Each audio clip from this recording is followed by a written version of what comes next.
آج کی جو تاریخی دشمن عورت ہے اس کو بھی نبی کی بیوی ہونے کا شرف ملا تھا۔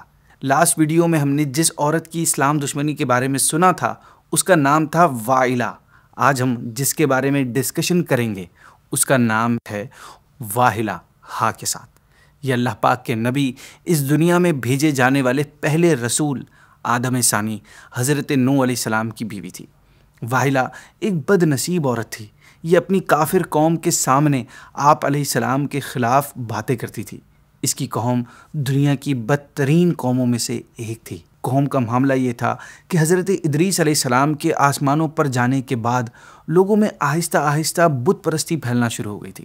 ناظرین، یہاں آپ کو ایک انفارمیشن دیتا چلوں کہ قوم نوح جن بتوں کی پوجا کرتے تھے ان بتوں میں 5 بت ایسے تھے جو ان کے نزدیک بہت عظمت والے، بہت رسپیکٹفل تھے۔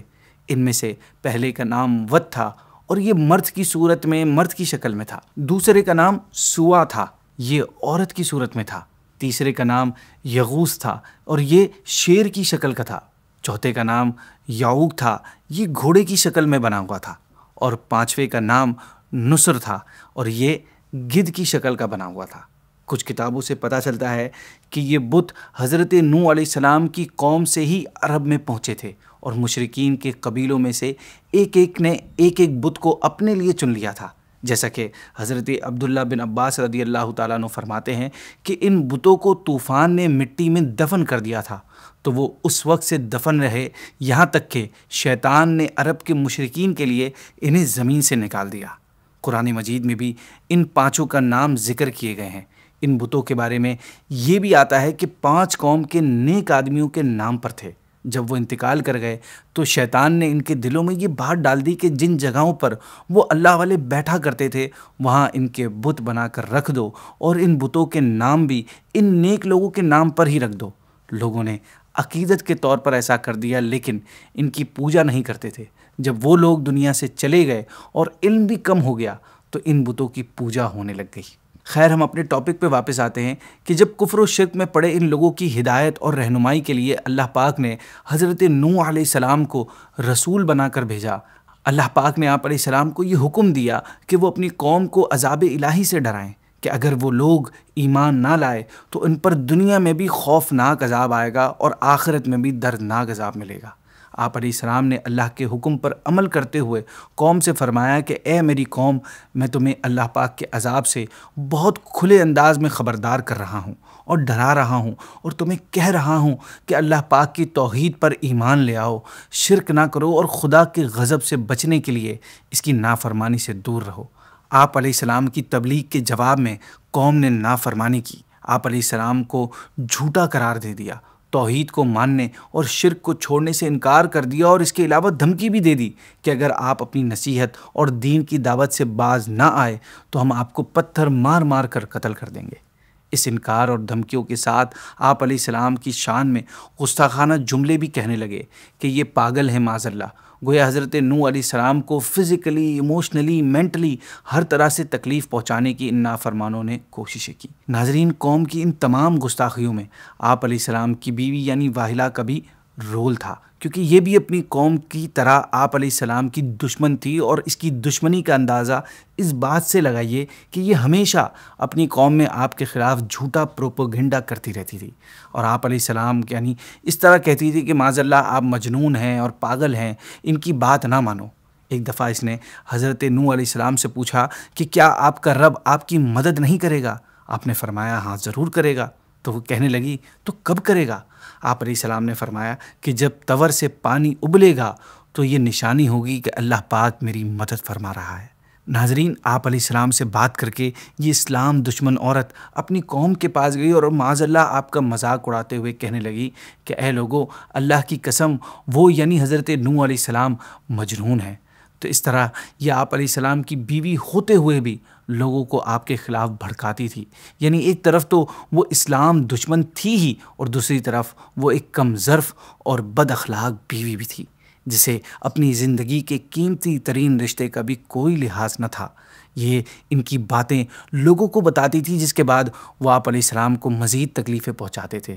خیر، حضرت نوح علیہ السلام بھی ایک بڑے ہی ہمت والے رسول تھے۔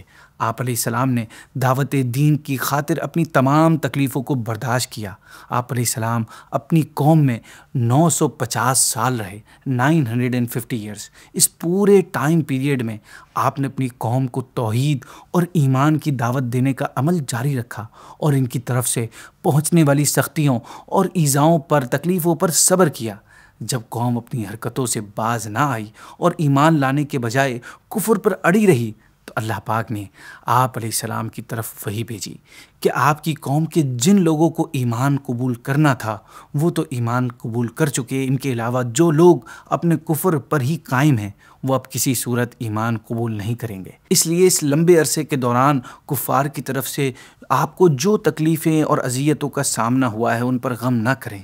ان کفار کے کرتوت ختم ہو گئے اور اب ان سے انتقام لینے کا وقت آ گیا ہے۔ ناظرین، ان کفار میں اللہ کی دشمن واحلہ بھی شامل تھی۔ قوم کے ساتھ اس کا انجام کے وقت بھی قریب آ گیا تھا۔ اب کفار پر عذاب چونکہ کئی طریقوں سے آ سکتا تھا، اس لیے اللہ پاک نے آپ علیہ السلام کو بتا دیا کہ وہ عذاب ڈبو دیے جانے کی صورت میں ہوگا اور ڈوبنے سے بچنے کی صورت صرف کشتی کے ذریعے ممکن تھی۔ اس لیے اللہ پاک نے آپ علیہ السلام کو کشتی تیار کرنے کا حکم دیا۔ کشتی 2 سال میں تیار ہوئی۔ اس کی لمبائی 300 گز، چوڑائی 50 گز، اونچائی 30 گز۔ اس کشتی میں 3 فلورز بنائے گئے تھے۔ جب عذاب کا وقت قریب آ گیا تو اللہ پاک نے آپ علیہ السلام کو 3 طرح کی چیزیں کشتی میں سوار کرنے کا حکم ارشاد فرمایا۔ ہر جانور اور پرندے میں سے نر اور مادہ کا ایک جوڑا۔ حضرت نوح علیہ السلام کے گھر والے، یہ کل 7 لوگ تھے۔ حضرت نوح علیہ السلام، ان کے 3 بیٹے سام، حام، یافس اور ان تینوں کی بیویاں۔ تیسرے وہ لوگ جو حضرت نوح علیہ السلام پر ایمان لائے تھے، یہ کل 80 لوگ تھے۔ جب تمام ایمان لانے والے اس کشتی پر سوار ہو گئے اور اللہ کے عذاب کا وقت آ گیا تو آسمان سے زبردست بارش برسی اور یہ لگاتار 40 دن رات برستی رہی۔ اس دوران زمین سے بھی پانی اتنا نکلا کہ زمین چشموں کی طرح ہو گئی۔ پانی پہاڑوں سے اونچا ہو گیا، یہاں تک کہ ہر چیز اس میں ڈوب گئی، اور ہوا اتنی تیز چل رہی تھی کہ لہریں پہاڑوں کی طرح بلند ہو رہی تھیں، اور انہی لہروں کے درمیان حضرت نوح علیہ السلام کی کشتی تیر رہی تھی۔ ناظرین، جتنے بھی لوگ اس کشتی میں سوار نہیں ہوئے تھے وہ سب کے سب ہلاک ہو گئے۔ جب طوفان اپنی انتہا کو پہنچا اور آپ علیہ السلام کی قوم کو غرق کر دیا گیا تو اللہ پاک کی طرف سے زمین کو حکم ہوا کہ اے زمین اپنا پانی نگل جا، اور آسمان کو حکم ہوا اے آسمان تھم جا۔ اس کے بعد زمین خشک کر دی گئی۔ یوں حضرت نوح علیہ السلام کی کافر قوم مکمل طور پر ہلاک ہو گئی، جبکہ حضرت نوح علیہ السلام کی کشتی 6 مہینے زمین میں گھوم کر موصل یا شام میں موجود جودی پہاڑ پر ٹھہر گئی۔ ناظرین، طوفان میں غرق ہو کر مرنے والوں میں واحلہ بھی تھی۔ یہ بھی اسی طوفان میں غرق ہو کر مری، اور اسے اللہ پاک نے لوگوں کے لیے ایک عبرتناک مثال بنا دیا کہ حضرت نوح علیہ السلام جیسے اللہ کے محبوب بندے کے نکاح میں ہونے کے باوجود جب اس نے دین کے معاملے میں ان کے ساتھ خیانت کی اور ایمان کے بجائے کفر کو چوز کیا تو آپ علیہ السلام سے رشتہ اسے کسی بھی طور پر کام نہ آیا، اور موت کے وقت واحلہ سے فرما دیا گیا یا قیامت کے دن اس سے یہ فرمایا جائے گا کہ تم اپنی قوم کے کفار کے ساتھ جہنم میں جاؤ، کیونکہ تمہارے اور حضرت نوح علیہ السلام کے درمیان تمہارے کفر کی وجہ سے کوئی تعلق باقی نہیں رہا۔ ناظرین، کتنی بد نصیبی، بد قسمتی کی بات ہے کہ اسے ایک نبی کی زوجہ ہونے کا شرف حاصل ہوا، اور کئی سالوں یہ اللہ پاک کے نبی حضرت نوح کی صحبت میں رہی، لیکن اسے اس صحبت سے کوئی فائدہ نہ ہوا، بلکہ یہ آپ علیہ السلام کی دشمن بن گئی اور آپ علیہ السلام کی بے ادبی بھی کرتی تھی۔ اس کی اسی توہین اور بے ادبی کی وجہ سے اس کو ایمان نصیب نہیں ہوا، اور یہ بے ایمان ہو کر مر گئی اور آخرت میں جہنم میں جائے گی۔ ناظرین، لاسٹ ویڈیو میں ہم نے واحلہ کے بارے میں سنا تھا، آج ہم نے واحلہ کے بارے میں سنا۔ دونوں اسلام دشمن عورتیں تھیں، دونوں کافرہ اور منافقہ تھیں، اور دونوں دنیا کی بد نصیب عورتوں میں سے ایک تھیں۔ ایک طرف تو یہ 2 اسلام دشمن عورتیں تھیں جن کے بارے میں آپ نے ڈیٹیل میں جان لیا۔ اب میں یہاں آپ کے سامنے 2 اور عورتوں کا انٹروڈکشن کرواتا ہوں جو کہ ایمان والی عورتیں تھیں۔ ویسے تو ہماری ویڈیوز کا ٹاپک تاریخی دشمنوں پر ہے، لیکن میں آپ کو ان 2 مومنہ عورتوں کا انٹروڈکشن کیوں کروا رہا ہوں اس کا ریزن میں آپ کو ویڈیو کے اینڈ میں بتاؤں گا۔ پہلی عورت آسیہ بنت مزاحم رضی اللہ تعالی عنہا ہے۔ یہ فرعون کی بیوی تھی۔ فرعون تو حضرت موسیٰ علیہ السلام کا بہت سخت دشمن تھا، لیکن حضرت آسیہ رضی اللہ عنہا نے جب جادوگروں کو حضرت موسیٰ علیہ السلام کے سامنے ہارتے ہوئے دیکھا تھا تو فوراً ان کے دل میں ایمان کا نور چمک اٹھا تھا اور وہ ایمان لے آئی تھیں۔ جب فرعون کو اس بات کا پتہ چلا تو ظالم نے آپ کو بہت سخت سزائیں دیں، یہاں تک کہ آپ رضی اللہ عنہا کے ہاتھوں اور پیروں میں لوہے کی کیلیں ٹھونک کر 4 کھونٹوں میں اس طرح جکڑ دیا تھا کہ آپ ہل بھی نہیں سکتی تھی، اور بھاری پتھر سینے پر رکھ کر سخت گرمی اور دھوپ میں ڈال دیا تھا، اور کھانا پینا تک بند کر دیا تھا۔ جب فرعون کا ظلم حد سے بڑھ گیا تو آپ رضی اللہ عنہ نے اللہ پاک کی بارگاہ میں عرض کی کہ اے میرے رب، میرے لیے اپنے پاس جنت میں گھر بنا دے۔ اللہ پاک نے آپ کا جنتی مکان آپ پر ظاہر فرمایا، اور اس کی خوشی میں آپ پر فرعون کے ظلم و ستم کی جو تکلیفیں تھیں وہ آسان ہو گئی۔ پھر آپ نے عرض کی کہ مجھے فرعون اور اس کے کفر و شرک اور ظلم سے نجات عطا فرما۔ سو اللہ پاک نے آپ کی یہ دعا بھی قبول فرمائی اور آپ کی روح قبض فرمائی۔ اور دوسری مومنہ عورت ہیں حضرت مریم بنت عمران رضی اللہ تعالیٰ عنہ۔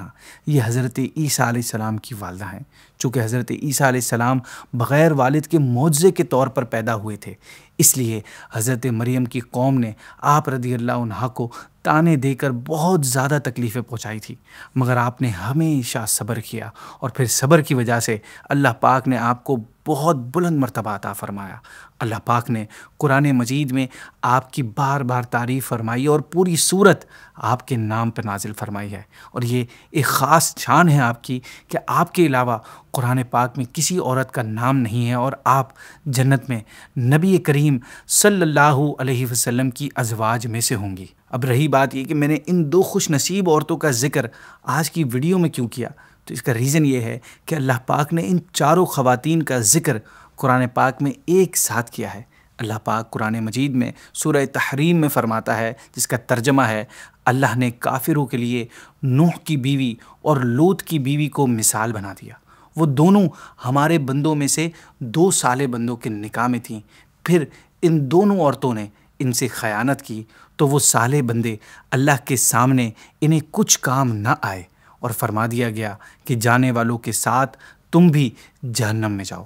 اور اللہ نے مسلمانوں کے لیے فرعون کی بیوی کو مثال بنا دیا، جب اس نے عرض کی اے میرے رب، میرے لیے اپنے پاس جنت میں ایک گھر بنا، اور مجھے فرعون اور اس کے عمل سے نجات دے، اور مجھے ظالم لوگوں سے نجات عطا فرما۔ اور عمران کی بیٹی مریم کو مثال بنا دیا، جس نے اپنی پارسائی کے مقام کی حفاظت کی، تو ہم نے اس میں اپنی طرف کی روح پھونکی، اور اس نے اپنے رب کی باتوں اور اس کی کتابوں کی تصدیق کی، اور وہ فرما برداروں میں سے تھی۔